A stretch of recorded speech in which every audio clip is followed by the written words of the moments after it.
Olá, eu sou o pastor Eliseu Lemos, aqui da The New Life, Assembleia de Deus aqui de Everett. Quero incentivar você, quero convidar você a assistir essa mensagem, que eu tenho certeza de que Deus vai falar ao teu coração, viu? Em o nome de Jesus. Ouça, porque eu tenho certeza de que Deus vai lhe abençoar. Um grande abraço.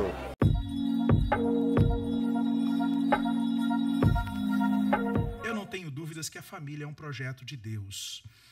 De vez em quando a família passa por algumas ameaças, sabia disso? De vez em quando o inimigo das nossas almas coloca algumas ciladas para a família.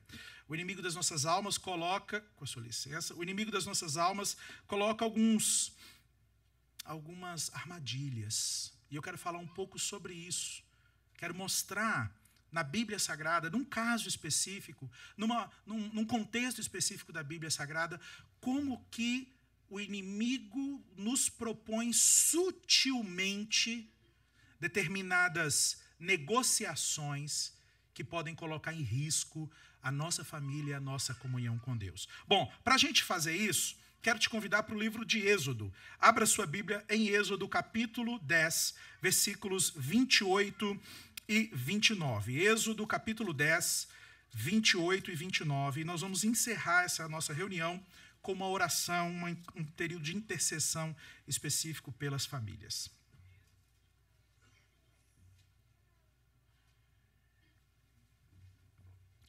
Êxodo 10, versos 28 e 29. Eu vou ler, diz assim a palavra de Deus. Disse, pois, Faraó a Moisés: retira-te de mim e guarda-te que não mais vejas o meu rosto, porque no dia em que vires o meu rosto, morrerás. Respondeu-lhe Moisés: bem disseste, nunca mais tornarei a ver o teu rosto. Deixa a sua Bíblia aberta aí e preste atenção em mim. Irmãos, existem aqueles momentos que o diabo se apresenta suas ofertas diante de nós de maneira escancarada. São aqueles momentos em que você olha e vê assim, olha, não preciso nem orar, já sei, isso vem do diabo. E são aqueles momentos em que está muito claro, está ali na sua frente. Por exemplo, naquele momento em que a esposa, mulher de Potifar, agarra José. E o José precisa fazer o quê? Sair correndo. Então, José não precisou de discernimento para saber que estava diante de uma armadilha. José não precisou de uma revelação especial para saber que estava diante de uma cilada do diabo que poderia comprometer a vida dele, o propósito de Deus para ele. Enfim, ele poderia ofender a Deus se ele se relacionasse com aquela mulher. Ele fez o quê? Como todo cabra macho, o que José fez? Fugiu. Como diria o versículo, chuta que é laço. Alguns vão me entender. Na é verdade, chuta que é laço. Corre. Entretanto, nem sempre é assim. Existem aqueles momentos que a Bíblia fala da ação do diabo, do inimigo, de maneira assim muito sutil, que no meio da correria você não vai conseguir perceber. Eu acho interessante que no Salmo 91, o salmista diz assim: o que habita no esconderijo do Altíssimo e descansa à sombra do Onipotente, diz ao Senhor: meu refúgio e meu baluarte, Deus meu, em quem confio, pois ele te livrará do laço do passarinheiro, da armadilha sutilmente preparada para que eu possa cair nela. Porque existem ciladas, aliás, estratégias do diabo que estão assim, para destruir a nossa família, no nosso rosto. Só não vê quem não quer. Mas existem outras estratégias do inimigo que elas se vestem assim de maneira mais sutil. E essas, com certeza, são mais perigosas. Tudo aquilo que o diabo faz é para destruir a família, destruir o nosso relacionamento com Deus. Mas existem algumas coisas que o diabo coloca diante de nós que elas estão camufladas. E camufladas com o quê? Por exemplo, os soldados, não é verdade? Eles usam roupas, tintas no corpo e no rosto e alguns adereços para poder se camuflar no ambiente. Eles não querem que a presença deles seja perceptível. Então, de acordo com o ambiente, é que esses soldados, então, colocam roupas, pintam o corpo, o rosto, adereços, para poder estarem camuflados. E o diabo faz assim. E como que o diabo e o inimigo da nossa alma se camufla? E algumas vezes se camufla através da roupagem da negociação. Negocie. Não seja tão radical. Não seja tão, como eu posso dizer, cabeça dura. Não é para tanto. Você já deve ter escutado esse tipo de coisa alguma vez. Não é para tanto. Não é bem assim. Olha, se for assim, não dá para viver.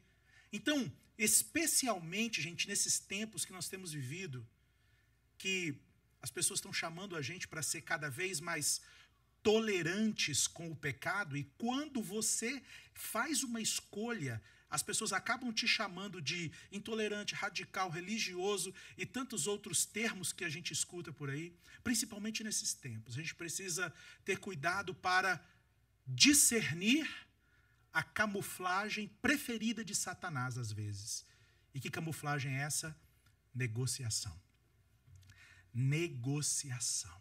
Vou contar essa história que nós lemos aqui em Êxodo, só o finalzinho dela. Pelo visto, você viu que o faraó estava muito bravo com Moisés.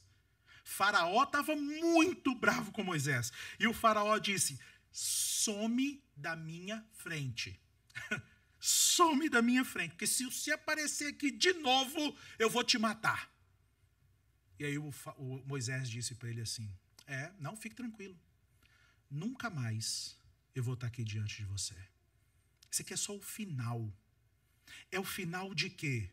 É o final de uma história marcada por 3 tentativas de Faraó de negociar com Moisés e o povo de Deus. 3 vezes. Aqui nós pegamos apenas o finalzinho delas. Você sabe que o povo de Israel estava escravo lá no Egito, preso no Egito, e Deus então entendeu que chegou o tempo de libertar o povo de Israel. E Deus levanta Moisés como líder, e Moisés vai se colocar na frente de Faraó e vai dizer para Faraó uma mensagem. Deus quer que você deixe o povo dele ir embora. Deus quer que você deixe o povo adorar lá no deserto. E o Faraó disse não. O próprio Deus endurecia o coração de Faraó, e Faraó dizia não. Ou então ele dizia, tudo bem, mas depois ele voltava atrás na palavra dele. E você sabe então que Deus começou um processo de tratamento lá no Egito, através das pragas. Aquelas pragas que nós vemos lá no Egito, o Nilo transformado em sangue, rãs, piolhos, moscas, morte dos rebanhos, feridas, granizo, gafanhoto, trevas e morte dos primogênitos. Essas pragas que Deus estava operando lá no Egito, não era Deus descarregando a raiva dele, era Deus fazendo 2 coisas. Primeiro, trabalhando na vida do povo de Israel e mostrando para eles que ele era o Deus Todo-Poderoso, que não havia se esquecido da promessa feita a Abraão, Isaque e Jacó. E segundo, humilhando, preste atenção nessa palavra, humilhando, desmascarando, envergonhando os deuses egípcios, mostrando quem era Deus de verdade. E aí, quando chega na 4ª praga, depois da 4ª praga, vem a primeira proposta de Faraó para Moisés. A primeira. E essa proposta de Faraó, ou essas 3 propostas de Faraó, são tão tão estratégicas nos nossos dias, e eu tenho certeza que o diabo está tentando, que você está querendo, né? Está querendo te fazer negociar essas 3 áreas também. Vá comigo, por gentileza, para Êxodo capítulo 8, versos 25 e 27. Dê uma rezinha, volte um pouquinho aí no tempo. Êxodo capítulo 8, versos 25 a 27. É a primeira vez que o faraó chama Moisés para negociar. Eu imagino que, com o orgulho faraônico que ele tinha, não deve ter sido fácil para ele chamar o líder dos escravos hebreus para negociar. E aqui tem o primeiro tema, primeira tentativa de negociação. Diz assim, Êxodo 28, 25 a 27.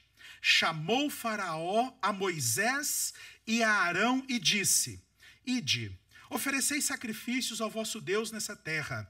Respondeu Moisés, não convém que façamos assim, porque ofereceríamos ao Senhor nosso Deus sacrifícios abomináveis aos egípcios. Eis que se oferecermos tais sacrifícios perante os seus olhos, não nos apedrejarão eles.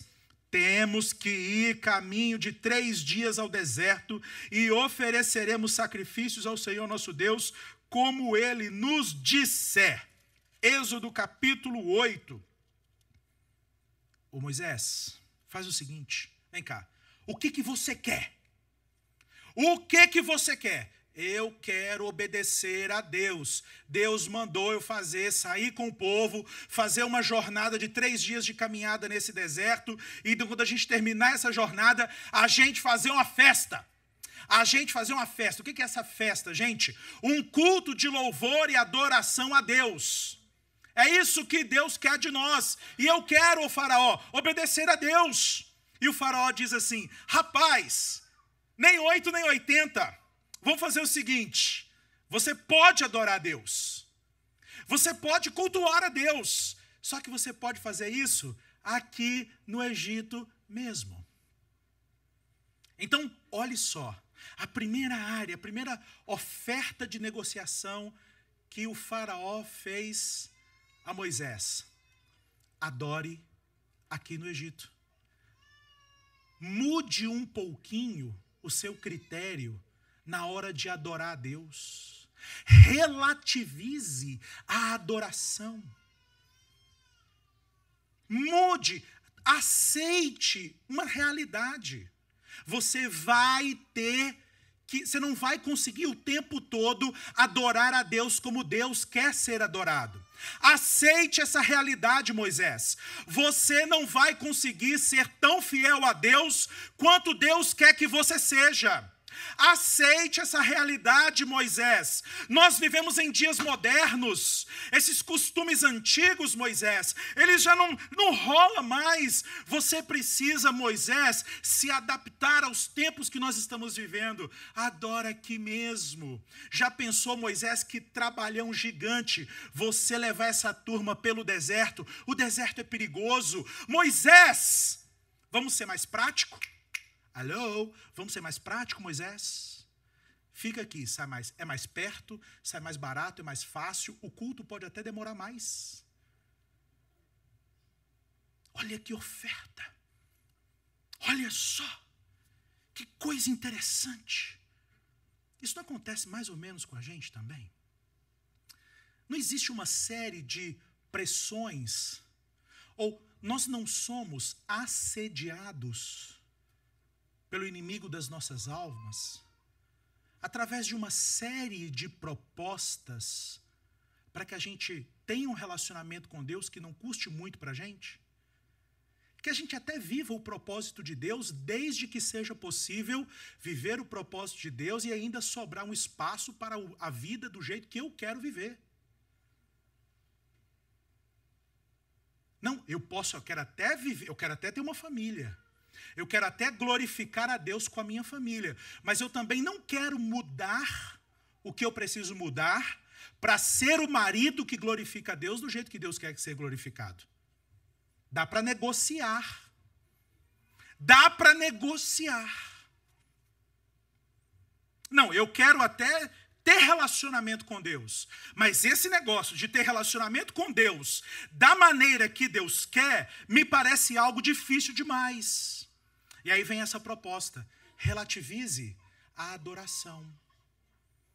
Seja fácil, prático e rápido. Irmãos, essa proposta chega lá em casa todo santo dia, não sei na sua. Mas, por exemplo, quando eu estou cansado demais, irritado demais, com sono demais, para responder pacientemente uma pergunta que um filho meu faz sobre a Bíblia. Quando eu estou cansado demais para colocar eles para dormir e orar com eles toda noite. Quando eu estou cansado demais ou com fome e digo assim para minha esposa, vai você fazer o culto com eles. Ou então quando eu fico enrolando, fazendo uma coisa ou outra, eu digo, é hora de dormir. Já não dá mais para fazer o nosso culto ou fazer a nossa oração. Então vamos rápido. O tempo todo isso está acontecendo. O tempo todo o inimigo das nossas almas quer que a gente traga para o nosso relacionamento com Deus essa mentalidade de vida prática, rápida, indolor. Não, tudo tem que ser rápido, indolor, não pode custar nada. E aí, com o passar do tempo, os nossos lares vão se transformando em lares que têm Bíblias guardadas nos seus armários, mas cujo ambiente não difere em nada do lar do vizinho. São lares de pessoas cristãs que vivem de maneira secular.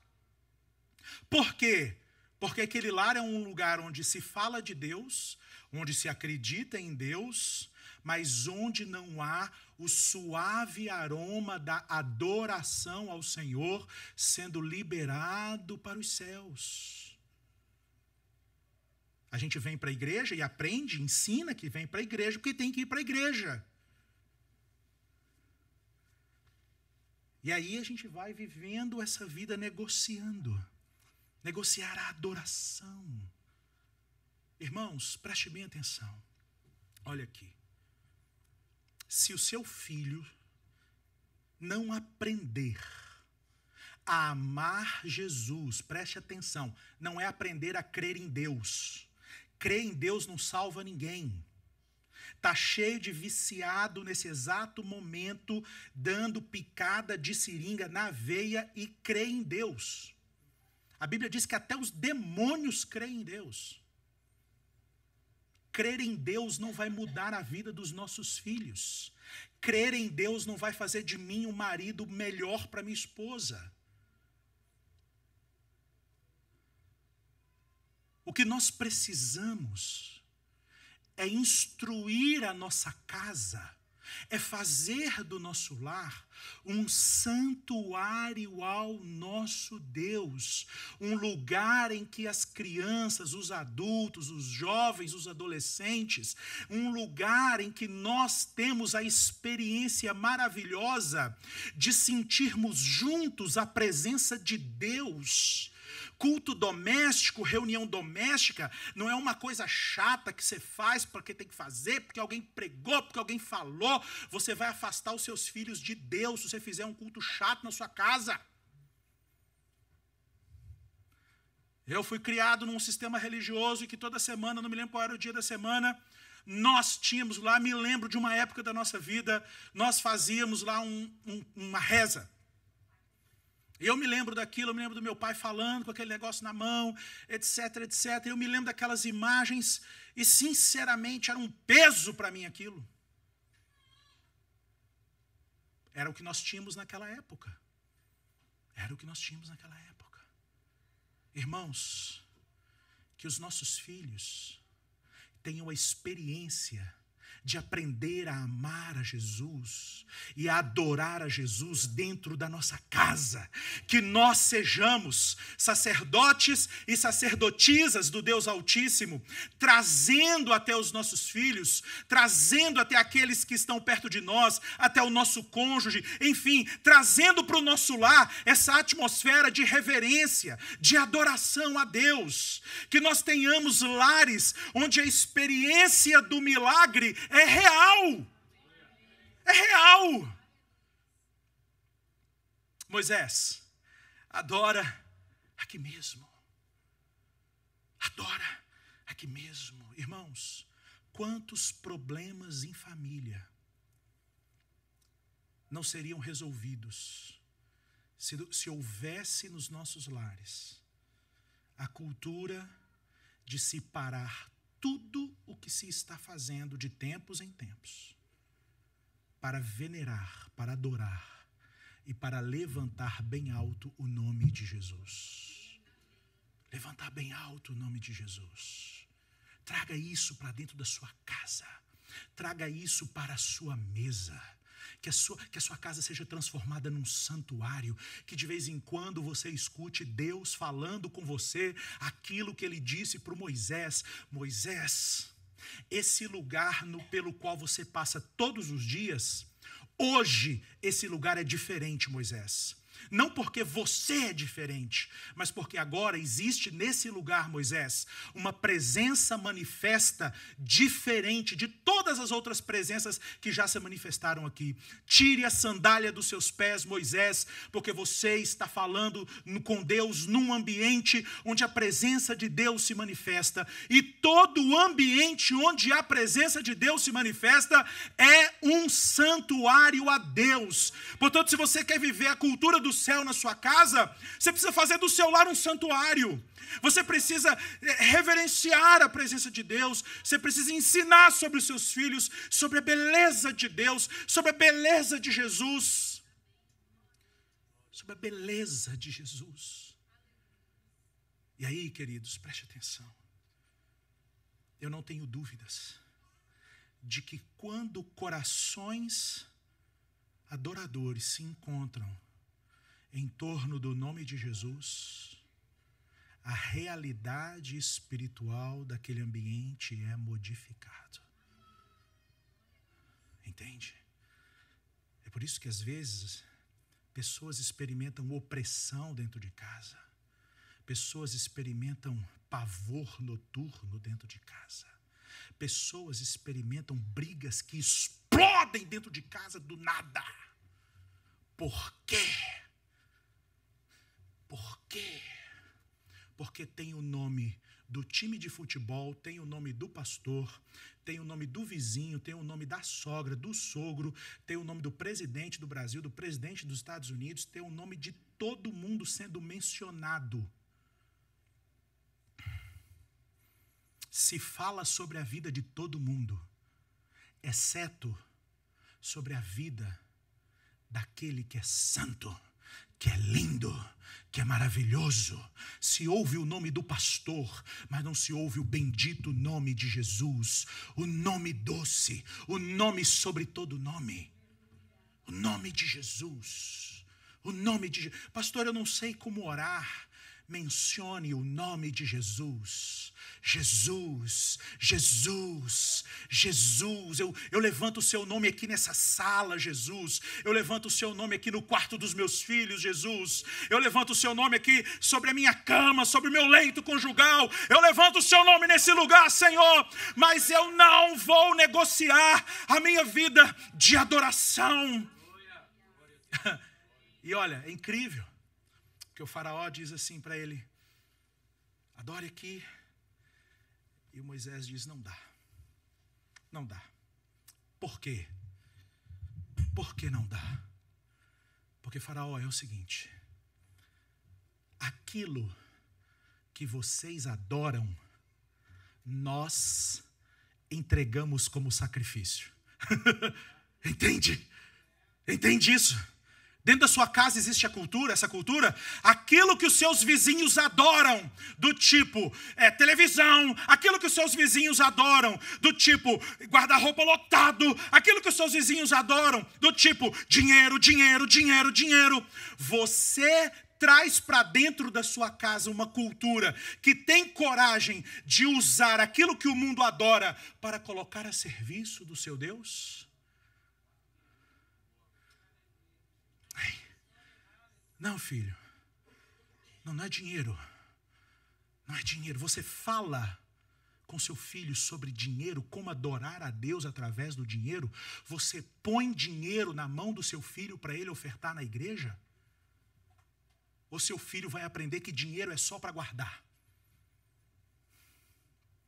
Que dinheiro é só aquele negócio que faz com que papai fique longe de casa a maior parte do dia e mamãe idem. E de vez em quando aquele negócio que fazem com que eles briguem. Não, dinheiro é só aquilo que fez com que a gente viesse parar nessa terra. É isso que é dinheiro. Não. Filho, isso daqui vale muito para o seu amiguinho da escola. Isso aqui para o seu amiguinho da escola é um Deus. Para aquela família aqui do lado é um Deus. Mas para nós, meu filho, isso daqui é um meio através do qual nós servimos ao Senhor. Filho, filho, o nosso coração não está nisso. Filho, filha, o nosso coração não está nos bens. Filho, filha, o nosso coração não... Filho, filha, a coisa mais importante que você tem a fazer nessa terra não é de repente ter um bom emprego, não é ter uma boa formação, porque isso, filha, bom emprego, boa formação, o mundo está atrás. O nosso lance, filho, filha, é outro. Emprego, dinheiro, bem, formação, isso é só meios para nós festejarmos uma festa de adoração ao nosso Deus. Ao nosso Deus. Não negocie. Não deixe que a sua casa se torne uma casa secularizada. Não deixe que na sua casa a linguagem seja a mesma linguagem do mundo. Nós aqui temos apenas lugar para um Deus e um Senhor. E nós não vamos, ó Faraó, abrir mão da nossa comunhão com Deus para satisfazer ou para atender a sua tentativa de negociação. A minha casa será uma casa de adoradores. O meu lar será um lar de adoradores. A minha mesa será uma mesa onde se adora. O meu leito conjugal será um leito conjugal para a glória de Deus. Eu não vou negociar. Eu não vou negociar.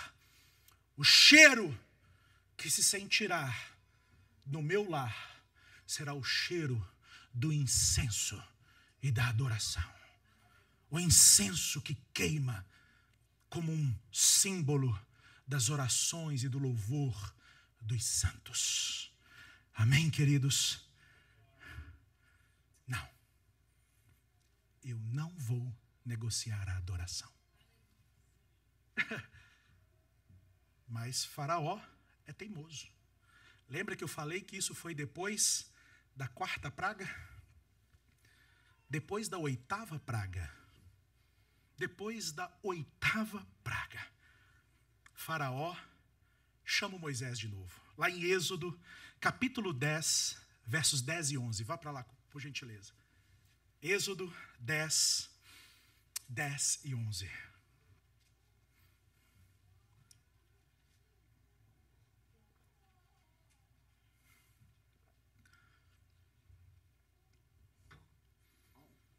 Nós estamos falando sobre família, amém, gente? Propostas do inimigo para tirar sua família do propósito. Depois, lá em Êxodo 10, 10 e 11, Faraó chama de novo Moisés para negociar. Vamos tentar de novo. Replicou-lhes Faraó: seja o Senhor convosco, caso eu vos deixe ir, e as crianças. Vede, pois tendes conosco más intenções. Não há de ser assim. Ide somente vós, os homens, e servi ao Senhor. Pois isso é o que pedistes. E os expulsaram da presença de Faraó. Ai, Faraó não se emenda. E ele vem com uma proposta. Gente, é o seguinte, tá bom? Ô, pessoal, cabeça dura, alô? Tá bom, então vamos lá. Seguinte, quer ir lá? Eu tentei evitar, estou tentando ajudar vocês. Mas se vocês querem ir, pode ir. Mas só os homens. Só os homens. O resto da família fica. O resto da família fica.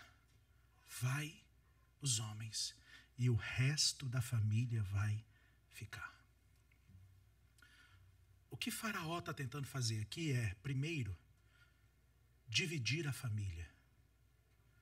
Colocar os homens num propósito que não esteja alcançando o restante da família.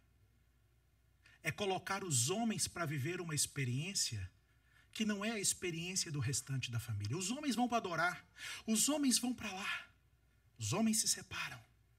E agora ficam aqui as mulheres e as crianças. Esse é um meio de Faraó conseguir algumas coisas. Primeiro, separar essa célula tão importante, a família. Existem muitas coisas, queridos, que nós deixamos entrar no nosso lar, que sem que nós percebamos, estão nos distanciando emocionalmente. Coisas que estão entrando no nosso lar, que afastam o coração do marido do coração da esposa, o coração do esposo do coração dos filhos, o coração da mãe do coração da filha, o coração do pai do coração do filho.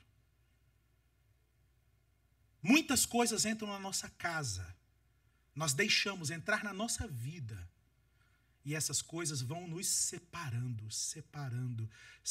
Como, sabe o que me vem à mente agora? São aquelas imagens, aqueles documentários de, por exemplo, eu não sei, búfalos, sei lá quais animais que estão lá nas savanas. Eu nem sei se nas savanas tem búfalos, mas animais lá das savanas. E vem os predadores como leões, enfim, vem todos aqueles predadores. E o que esses predadores fazem? Eles se lançam contra aquelas manadas daqueles animais. Os animaizinhos estão lá tranquilos, eles se lançam contra aquelas manadas.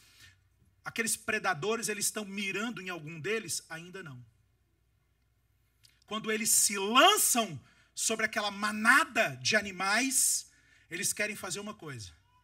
Eles vão se separar e só depois que aquela manada de vítimas, de animaizinhos que estavam lá felizes da vida pastando, depois que aquela manada se separa, é que aqueles predadores vão identificar quais serão ou qual será a presa a ser perseguida. Por quê? Porque é muito mais fácil atacar quem está isolado. O diabo sabe que se ele afastar o seu coração marido do coração da sua esposa, você se torna uma presa fácil para o adultério. Ele sabe que se você e a sua esposa não tiverem uma vida íntima, uma vida sexual satisfatória, plena, e se ele conseguir colocar ali obstáculos entre vocês, conseguir sempre arrumar uma desculpa para vocês não estarem juntos num tempo de qualidade, ele deixará tanto você quanto a senhora, tanto o senhor quanto a senhora, mais vulnerável. Um leito conjugal prazeroso nos moldes bíblicos traz proteção para a família.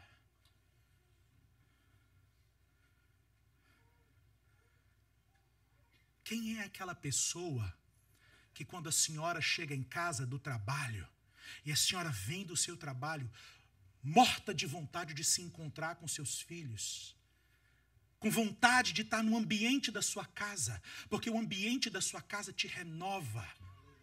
Vai ter que trabalhar depois, quando chegar em casa, é bem verdade, vai ter que trabalhar. Mas lá é o seu palácio, minha irmã, amém? Aleluia. Lá a senhora é a rainha daquele trem lá, uai. E aí a senhora chega lá na sua casa. Aquele tempo precioso de comunhão que a senhora teria é interrompido por um telefonema, é interrompido por uma mensagem, é interrompido por uma atualização, é interrompido por gente que vai ligar para a senhora, vai ligar para o senhor, para falar um monte de coisa que não era necessário naquele momento, para desaguar em você, para derramar sobre você um monte de coisa que não te diz respeito, e o tempo vai passando, e aqueles 10 minutos, 30 minutos, aquela 1 hora, nunca mais volta. Agora eu queria que você imaginasse o seguinte: você perdeu 30 minutos vendo a vida de quem não interessa e quem não gosta de você e quem você não conhece na maior parte das vezes. Ou conversando com uma pessoa que entrou na sua vida sem pedir licença e a senhora deixou e o senhor deixou só porque ligou. Não é hora agora.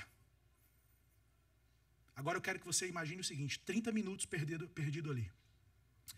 Imagine você no leito da sua morte, com a sua família, o seu cônjuge, os seus filhos e netos ao seu redor, e você sabendo que falta poucos minutos para você partir, quanto você daria para ter 30 minutos a mais com quem você ama?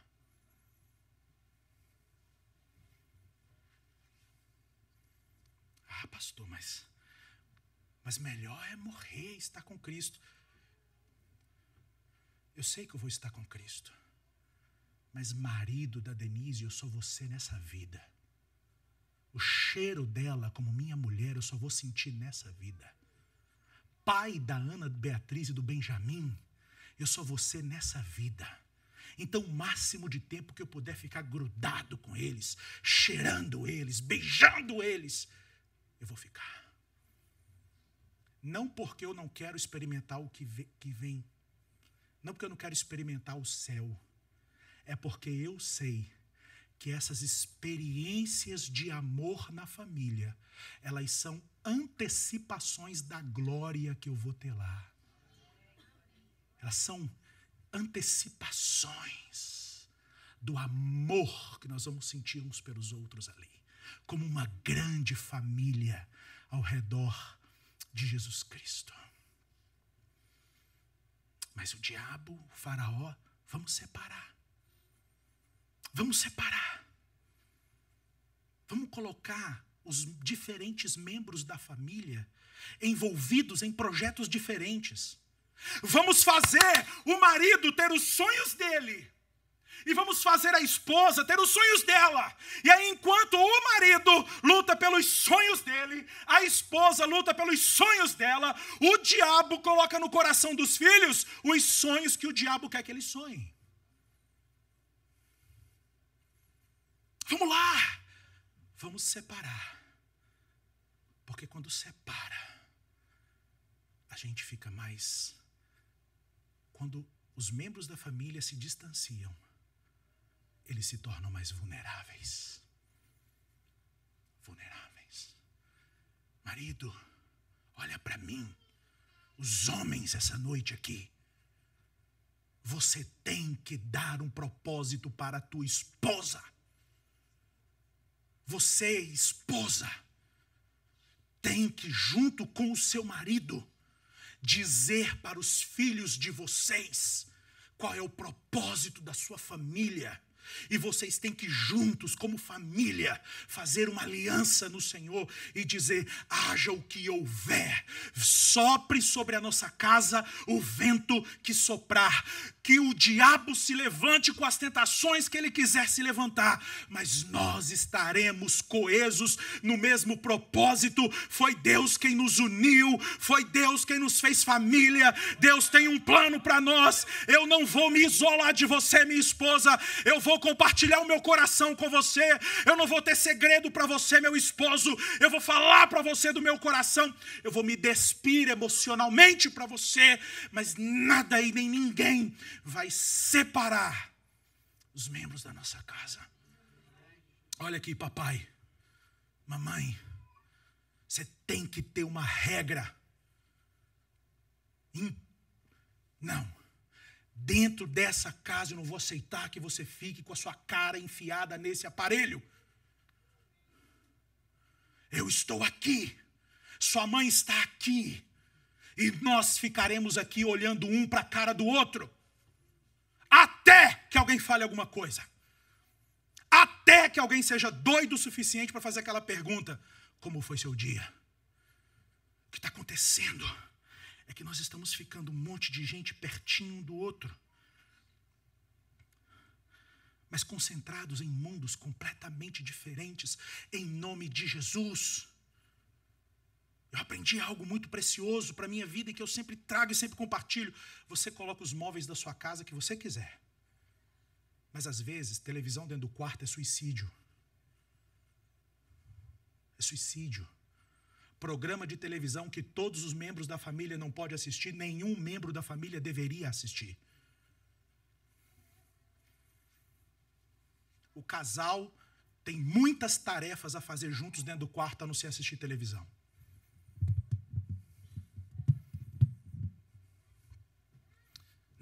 ir adorar, pode ir. Mas só o marido. Só o marido. Fica aqui as esposas e as crianças. Por quê? Porque é até uma alternativa que a gente tem de gerar um povo miscigenado. É até a alternativa que a gente tem de, ao invés de ter uma linhagem que teme a Deus e que serve a Deus, é uma forma que a gente tem de ter uma linhagem misturada. Olha aqui para mim, casais. Preste bem atenção, amados. O propósito de Deus é que nós tenhamos compromisso com a formação dos nossos descendentes. Os nossos descendentes. Entende isso? Deus não quer que você e sua esposa só se deem bem, que você e o seu esposo se deem bem. Deus quer que você seja o pai, a mãe de uma descendência que serve a Deus, que glorifica a Deus, que adora a Deus. Eu quero ver os meus filhos servindo a Deus. Eu não estou formando um bom filho e uma boa filha. Eu estou formando um bom pai e uma boa mãe para a glória de Deus. O meu objetivo é que os meus filhos não sejam bons filhos. Meu objetivo primário é que eles sejam um bom pai e uma boa mãe. Ponto. Bendito será o dia, já pensou? Bendito será o dia em que nós percebermos que a nossa vida está chegando ao fim aqui nessa terra, e que nós servimos a Jesus, e nós olharmos para os nossos filhos, olharmos para os nossos netos e descobrirem, eles conhecem o meu Deus. Senhor, eu estou aqui, já fiz tudo que eu tinha para fazer. Que coisa linda chegar ao final da vida e não ter nada mais para fazer para Deus a não ser morrer.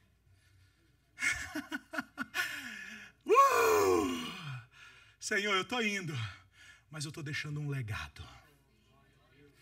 Herança.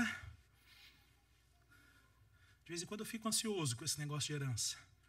Começo a fazer conta. Herança.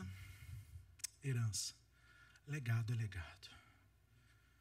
Herança com uma assinatura na caneta, uma reunião e uma assinatura, os nossos filhos se desfazem delas. O proprietário de todo esse imóvel aqui, e que é proprietário de um monte de imóveis, de vez em quando a gente conversa com ele, e quando ele fala sobre o futuro, ele diz, não, eu estou perto de morrer mesmo, eu vou morrer num dia, os meus filhos vão se desfazer disso aqui tudo no outro. Que tristeza. Que tristeza. Herança, os nossos filhos podem se desfazer dela. Legado não. Herança é aquilo que você deixa fora dos seus filhos para que eles tentem pagar as contas deles.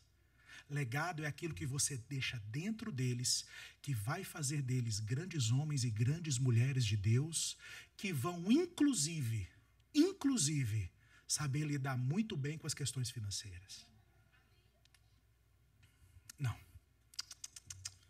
Não vamos separar a família. Muito cuidado. Cuidado com uma proposta nova de trabalho. Cuidado com uma proposta nova de atividade. Cuidado com certas questões que vão afastando cada vez mais vocês. Mas, chegamos na nona praga. Nona praga. Êxodo capítulo 10, versos 24 e 26. Mais uma oferta de Faraó. Mais uma oferta.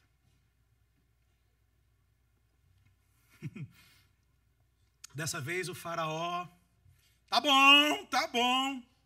Eu vou ler para você. Êxodo 10, 24 a 26. Então Faraó chamou a Moisés e lhe disse, ide, servi ao Senhor. Fique somente os vossos rebanhos e o vosso gado. As vossas crianças irão também convosco. Respondeu Moisés. Também tu nos tens de dar em nossas mãos sacrifícios e holocaustos que ofereçamos ao Senhor, nosso Deus. E também os nossos rebanhos irão conosco. Nenhuma unha ficará, porque deles havemos de tomar para servir ao Senhor, nosso Deus. E não sabemos com que haveremos de servir ao Senhor até que cheguemos lá. Tá bom, ô Moisés, minha paciência já está curta, ok. Você pode ir, leva a criançada, leva a mulherada, mas tem um detalhe. Os rebanhos de vocês, ou seja, o resultado do trabalho de vocês, aquilo que vocês têm conseguido acumular como resultado da bênção de Deus sobre vocês, vai ficar aqui no Egito comigo. O resultado do seu trabalho, aquilo que é sinal de uma bênção material de Deus sobre vocês, fica aqui comigo, vocês vão adorar, vocês vão cantar, vocês vão louvar, vocês vão dançar para Jesus, vocês vão pregar a palavra de Deus, tudo bem, mas esse negócio de dinheiro é assunto do Egito. Deixa aqui Moisés. E aqui, irmãos, eu sei que é uma área muito delicada para alguns de nós. Por quê? Porque em diferentes lugares, o diabo consegue estabelecer diferentes ídolos. E eu sei que nessa hora, nós estamos pregando e denunciando alguns ídolos. Pessoas que estão dispostas a sacrificar a sua comunhão familiar e o seu relacionamento com Deus por causa de rebanhos. E que dizem assim: a minha fé, mas o meu bolso ainda não se converteu ao Senhor. A minha fé, mas eu tenho um problema dentro de mim. Toda vez que fala de dinheiro na igreja, eu tenho um problema dentro de mim. Eu entendo, é porque o seu coração ainda não foi regenerado.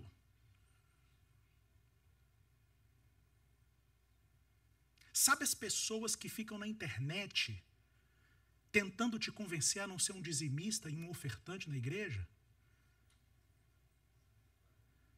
Essas pessoas não estão preocupadas com você.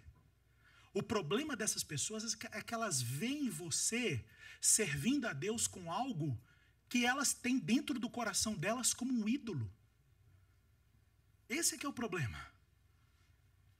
Esse é que é o problema.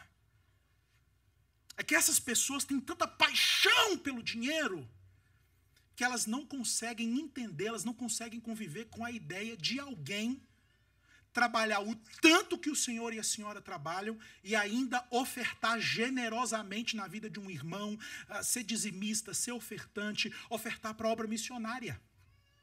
Não entra na cabeça deles. Por quê? Porque a proposta do faraó é o seguinte: que você tenha uma fé de discurso, que a sua família tenha gavetas, e na gaveta do dinheiro Deus não mexe.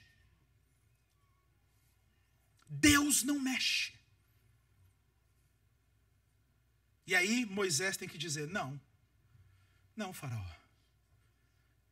o nosso relacionamento com Deus vai exigir de nós tudo. Preste atenção. O nosso relacionamento com Deus vai exigir de nós tudo. E o Deus a quem nós adoramos cantando é o Deus a quem nós adoramos também oferecendo sacrifícios. O Deus a quem nós adoramos levantando as nossas mãos é o Deus também a quem nós adoramos sendo generosos, ofertando. Ó faraó, saiba que na minha vida dinheiro é só um meio. É um meio. Preste atenção. Existe na sua família uma cultura de generosidade? Existe na sua família uma cultura de abundância? Existe na sua família uma cultura de partilha, de doar, de doação? Vocês fazem os seus filhos participarem desses movimentos de doação. Escolhe um brinquedo para nós darmos de presente para alguém.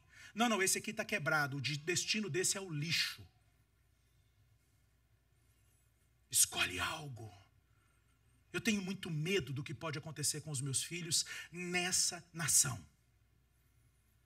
E eu luto muito para que essa cultura do acúmulo, do ter, não assuma dentro do coração dos meus filhos, um lugar tão forte que eles façam uma separação entre o relacionamento com Deus e isso. E aí Moisés diz, não, nós vamos levar tudo o que nós temos. Preste atenção, Faraó, não vai ficar nem uma unha. Quanto vale uma unha? Não sei. Para que serve uma unha? Não sei. Mas eu sei que foi Deus que me deu. E se foi Deus que me deu, aquela unha é dele. Não tem a ver com quanto vale, tem a ver com quem é o dono. Não tem a ver quanto eu compro com isso, tem a ver quem é o dono disso. O dono dessa unha é o nosso Deus. E pode ser que quando a gente chegar lá, ele precise dela para fazer alguma coisa. Portanto, nada vai ficar aqui. Eu vou levar. Irmãos,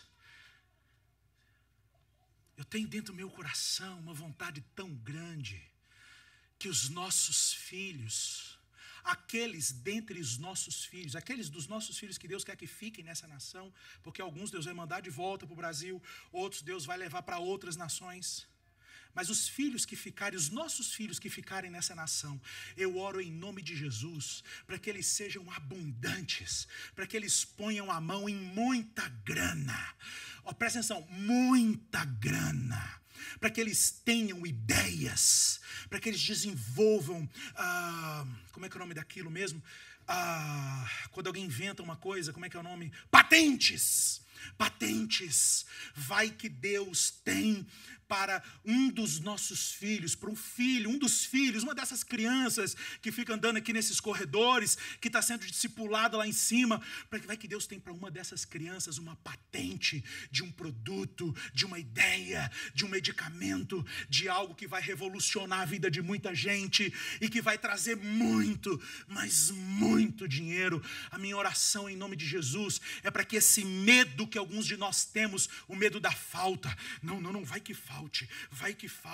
A gente não lida com dinheiro a partir da falta, a gente lida com ele a partir do propósito. Uma coisa é dizer, não é, eu vou ficar aqui porque pode faltar. Vai que dá alguma coisa errada e pode faltar. Isso é uma coisa. Aí o medo assume o controle. Outra coisa é dizer, eu vou guardar e vou usar bem. Porque pode ser que quando a gente chegar lá no deserto, Deus tenha um propósito para isso. E preste bem atenção. Tudo aquilo para que Deus tenha um propósito, Deus trata de multiplicar. Tudo aquilo. Lembra do gurizinho que saiu de casa com 5 pães e 2 peixes? Lanche. Tudo bem que para a época era um lanche bom aquele, tá? 5 pães e 2 peixes não era um lanche qualquer não. Acho que aquele menino era meio gordinho.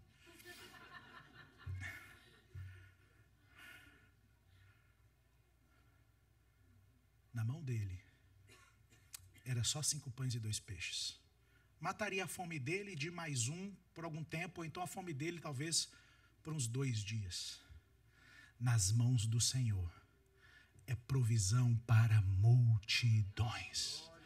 Eu acredito que Deus vai usar a nossa família, Deus vai nos usar para sermos provedores da obra dele, Deus vai nos usar com uma cultura de generosidade, ele vai fazer chegar às nossas mãos, às mãos dos nossos filhos, riquezas para a glória dele, títulos acadêmicos, presta atenção, não estou falando só de dinheiro não, títulos acadêmicos para a glória dele.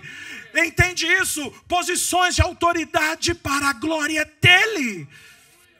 Eu não sei eu não sei quanto vale um diploma de químico, de engenheiro. Eu não sei quanto vale o conhecimento de elétrica. Eu não sei quanto vale isso. Mas eu sei que Deus quer usar isso para a glória dele. E aí o resultado... O resultado, eu quero que você fique de pé.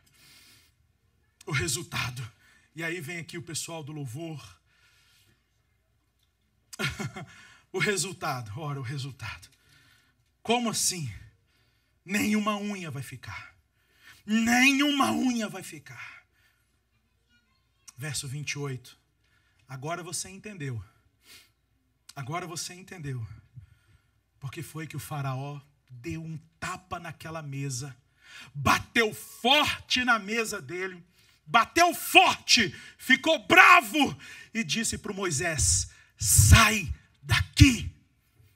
Se eu ver você de novo, você vai morrer. E o faraó, e o Moisés disse para ele: preste atenção, faraó.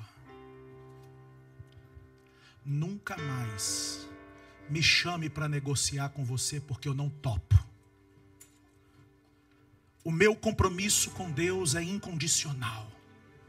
O compromisso da minha família com Deus é incondicional. Eu não vou abrir mão do destino dos meus filhos. Eu não vou abrir mão da saúde emocional da minha esposa. Eu não vou abrir mão da santidade do meu marido. Eu não vou abrir mão da nossa comunhão familiar.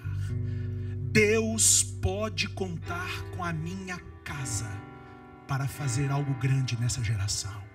Deus pode contar com o meu casamento para fazer algo grande na vida de alguém dessa geração. Deus pode contar com os meus filhos para fazer algo na geração dele. Eu e a minha casa serviremos ao Senhor. Não vem, porque eu não vou negociar aquilo que é inegociável. Nós continuaremos te adorando em família. Nós não vamos nos isolar. Nós não vamos nos separar. Nós permaneceremos juntos. E tem mais: toda a bênção que Deus nos der, nós vamos devolver para Ele em forma de adoração, em forma de generosidade, em forma de fidelidade. Gostaria de orar essa noite.